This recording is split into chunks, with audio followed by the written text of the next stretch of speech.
मुज़म्मिल असलम साहब, आपको भी प्रोग्राम में वार्मली वेलकम कहेंगे। मुज़म्मिल साहब, अब सूरत हाल ये दिखाई दे रही है, क्योंकि जहाँ तक बात आती है फैसलों की, क्योंकि मैंने अपने इंट्रो में भी ये बात कही थी कि अगर फैसलों की बात की जाए, ऐवान बाला में अल्लामा राजा नासिर अब्बास, ऐवान ज़ेरी में महमूद खान अचकज़ई साहब, और अब जो है वो एक दफ़ा के MPA बने हुए सुहेल आफरीदी साहब को जो है वो जो पहली मरतबा इलेक्ट होकर आए हैं उनको वज़ीर आला नामज़द किया गया है। ये फैसले जो है वो किसकी मशावरत से हो रहे हैं, या ये बानी PTI का जो है वो अडियाला जेल से अपना फैसला है?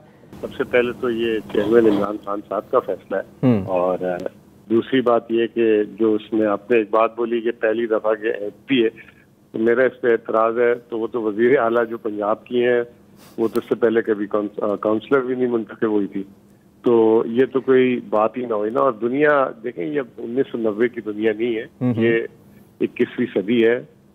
फिनलैंड में और इधर जो है 36 साल के वजीर आजम और खातून वजीर आजम इलेक्ट हुई और फर्स्ट टाइम इलेक्ट हुई हैं।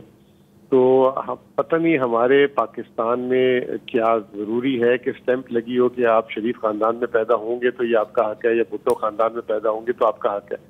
तो ये अगर एक जमात है, देखें ना, इसी जमात ने कराची से उठाकर एक सूबे में वजीर ख़जाना लगाया, तो छोटी बात नहीं थी, ये एक वो था। और अल्हम्दुलिल्लाह मैंने जाके उधर जो है नंबर्स भी दिए और परफॉर्म भी किया, और तमाम सूबों को आउट परफॉर्म भी किया।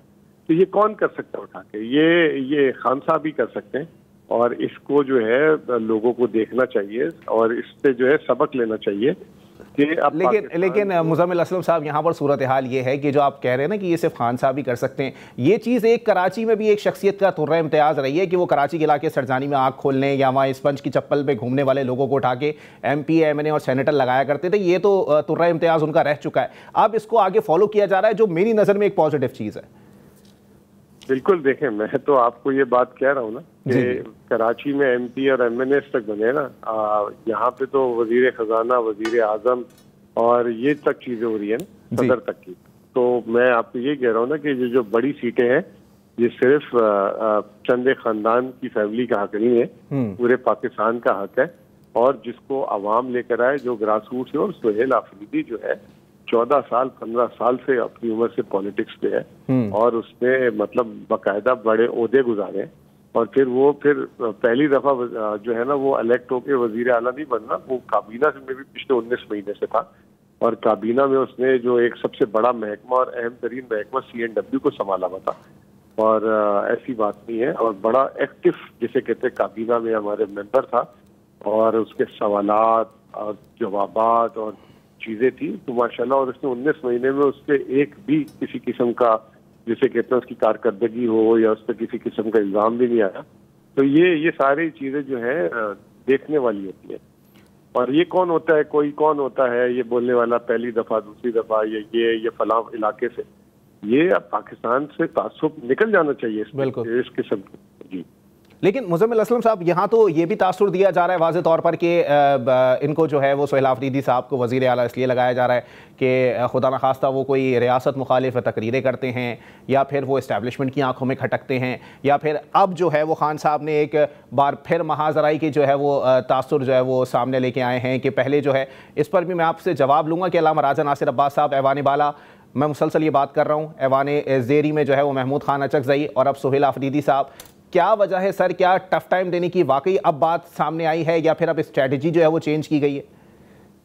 अच्छा, देखें ना, इसमें भी इत्तेफाक की बात है, खुद ही सवाल कर लेते हैं सारे, खुद ही जवाब बना लेते हैं। अब ये जो है सुहेल आफरीदी साहब 19 महीने से काबीना में थे, तो उस वक्त तो कभी किसी ने ये बात नहीं बोली कि काबीना में इस तरह का एक शख्स है। ये एकदम रातों रात ये बात तासुर कहाँ से दे दिया। फिर अब आ जाए आपके महमूद अचकज़ई साहब, ये तो जो है नवाज शरीफ के भी इत्तेहादी रहे, ये पीपल्स पार्टी के भी इत्तेहादी रहे, ये तो मेरे ख्याल से मैंने तो जब से आंख खोली है इनको मैंने ऐवान में ही देखा है जी। या तो ऐसा हो कि ये कोई अभी ऊपर से पैराशूट मोहसिन नकवी साहब की तरह आ गए हो, या तो वो तो हम तो इनको बचपन से देखते आ रहे हैं, आप भी आई एम श्योर काफी जमाने से देखते आ रहे होंगे। अल्लामा नासिर अब्बास साहब भी कोई पहली दफा तो नहीं सेनेट में आए, इससे पहले भी थे वो, उनकी पार्टी भी थी, उनकी पार्टी इलेक्शन में भी लड़ती है, न कलदम है न कुछ है।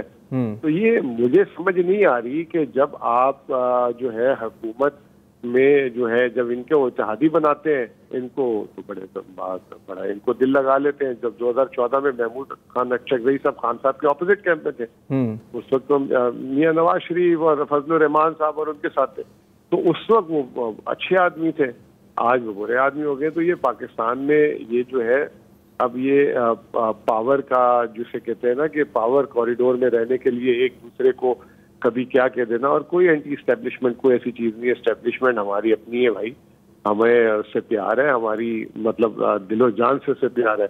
उसका एक एक आदमी जो है, एक एक शख्स जो है, एक एक सिपाही जो है हमारे लिए हमारा हीरो है वो। और आपको एक और बात बता दूं कि आप इस प्रोग्राम के तवसत पूरा पाकिस्तान सुन लें। ये जो मौजूदा केपी की कैबिनेट है उसने, और ये पूरे पाकिस्तान में किसी सूबाई हुकूमत और वफाकी हुकूमत ने ये नहीं किया हुआ कि अगर कोई फौजी जवान खैबर पख्तूनख्वा में फॉर सम रीजन अगर वो शहीद हो जाता है तो उसको केपी हुकूमत 20 लाख रुपए देती है। ये पूछ लें किस सूबे ने किया भाई, ये इस मौजूदा कैबिनेट, ये मेरे हाथ से काम हुआ है। चले जो आपके तासुरात हैं सर, मैं उनकी कदर करता हूं कि जाहिर सी बात है क्योंकि वफाकी वज़रा की जानिब से अगर प्रेस कॉन्फ्रेंस की गई है, निहाल हाशमी साहब से उसका जवाब लेना बनता है। निहाल हाशमी साहब, अता तारड़ साहब या फिर जो है वो आपके वफाकी वज़रा या जो अब इनके बयानात जो है वो सामने आ रहे हैं सोहेल आफरीदी साहब के हवाले से, सर क्लियर कर दें, ऐसा क्या खौफ है कि वज़ीर इत्तलात को, वफाकी वज़ीर इत्तलात को जो है वो प्रेस कॉन्फ्रेंस करना पड़ गई? देखिए, खौफ हमें नहीं है, हम अपने तजुर्बे और अंदेशे के बुनियाद पे बात करते हैं। वफाकी वजीर हो या सूबाई वजीर हो, वफाक की हुकूमत हो या सूबे की हो, हम सबकी बुनियादी जो जिम्मेदारी है कि लोगों की जान और माल की हिफाजत किया जाए, पाकिस्तान की नजरियाती, सरहदी, आइनी, कानूनी हिफाजत किया जाए, पाकिस्तान को साफ शफाफ क़यादत दी जाए, अच्छी गवर्नेंस दी जाए, सूबे और मुल्क को तरक्की के राह पे गामदान किया जाए। जो लोग क्रॉनीज होते हैं उनके साथ अवॉइड किया जाए। हम मुल्क को आगे लेके जाना चाहते हैं। आपने देखा होगा शहबाज शरीफ साहब ने गुज़श्ता 6 महीनों में अनथक मेहनत की, अनथक कोशिश की। वो मिडल ईस्ट हो, सेंट्रल एशिया हो, ईस्ट एशिया हो, साउथ ईस्ट एशिया हो या अमेरिका हो, ये UN हो, हर जगह पे पाकिस्तान की नेकनामी में इजाफा हुआ है। पाकिस्तान के अफवाद पाकिस्तान ने हिंदुस्तान को, अपने मुखालफिन को मुंह तोड़ जवाब दिया और एक मार का आज दुनिया में उसको रेफरेंस के तौर पे याद किया जाता है। तो हमें, हमारा फर्ज बनता है कि हम लोग पलक को देखें, हम समझने की कोशिश करें कि कहीं पे देखिए ऑलरेडी बहुत सारी महादाराइयाँ हो रही है। हम महादाराइयों को कम करना चाहते हैं, हम फायर ब्रिगेड का काम करना चाहते हैं। और खान साहब को अगर अपने लोगों पे एतबार नहीं है, ट्रस्ट नहीं है, तो हम क्या कर सकते हैं? उनके पास बड़े सीजन लोग बैठे हुए हैं। लेकिन सर वजीर आला अभी नामजद हुए हैं और उसके बाद अता तारड़ साहब प्रेस कॉन्फ्रेंस करने आ गए, आपने तेल की धार तो देखी नहीं और उस पर फैसला सादिर कर दिया, ये तो कोई बात नहीं हुई ना? देखिए, ये वाले तेल के धार अगर एक बार धार निकल जाए तो फिर आग लग जाती है, फिर एक माचिस की तीली फेंकने की देर होती है, फिर तेल अपना धार दिखा देता है। फिर आप और हम मीडिया में बैठ के ये बात करते हैं कि जनाब आपने पहले क्यों नहीं किया, आप इंतजार कर रहे थे कि आग लग जाए, जब तेल फेंका जा रहा था तो आपने देखा नहीं, तेल फेंक दिया, कोई आके माचिस की तीली लगा गया। अब हम वो अफोर्ड नहीं कर सकते और हमें करना भी नहीं चाहिए। ठीक है, एक ब्रेक के लिए मुझे कहा जा रहा है, ब्रेक के बाद प्रोग्राम को यहीं से कंटिन्यू करेंगे।